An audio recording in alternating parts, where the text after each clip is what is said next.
Germaniyada yashaydiganlar diqqatiga bu joyga umuman kelmanglar. Agar balandlikdan qo'rqmaydigan bo'lsanglar, bu joy aniq sizlar uchun. Kirish narxi biz to'rtalamizga familiyani kassa qilib 33 yevroga kirib oldik. Yangi joylardan o'tib. Endi bu yoqqa yuramiz. Biz hozir shu taxtalarga ishonib tepaga chiqib ketyapmiz. Endi kelyapmiz ancha. Oyog'i.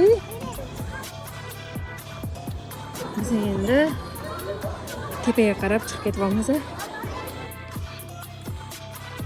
Balandlikdan qo'rqadiganlar bu yoqqa kelmasliklarini tavsiya qilaman, chunki juda ham balandlik, ko'rasizlarmi?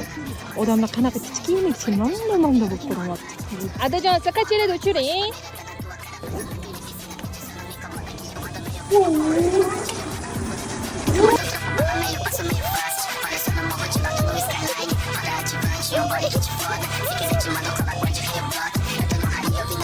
Yo, bu yoqqa kelib, обязательно uchib ko'rishinglar kerak. Juda ham zo'r ekan. Ko'rdinglar o'zingizlar videoni ham.